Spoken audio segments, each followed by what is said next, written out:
আসসালামু আলাইকুম।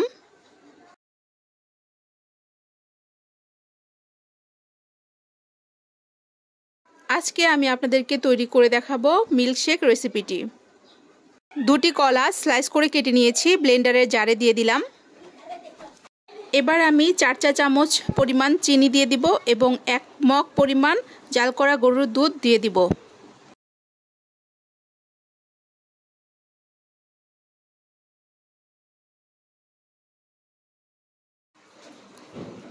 এবার হ্যান্ড ব্লেন্ডারটিকে সেট করে 2-3 মিনিটের মতো ব্লেন্ড করে নিব।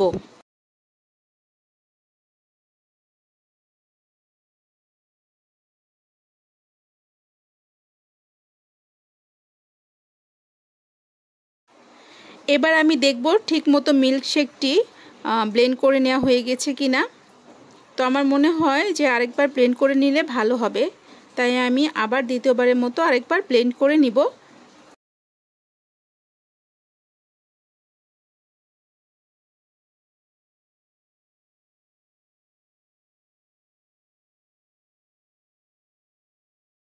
তো দ্বিতীয়বারের মতো আবারও ব্লেন্ড করে নেওয়া হয়ে গিয়েছে।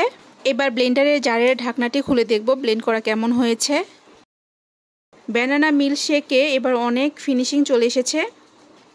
তো এবার আমি সার্ভ করে নিব।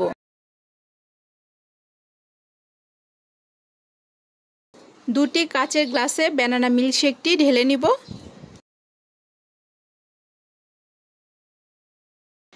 তো এই তো তৈরি হয়ে গেল আমার ব্যানানা মিল্কশেক। আমার এই ব্যানানা মিল্কশেকের রেসিপিটি কেমন হয়েছে অবশ্যই কমেন্টস করে জানাবেন, ভিডিওতে লাইক দিবেন এবং আমার চ্যানেলটিকে সাবস্ক্রাইব করে পাশেই থাকবেন। সবাই ভালো থাকবেন। আল্লাহ হাফেজ।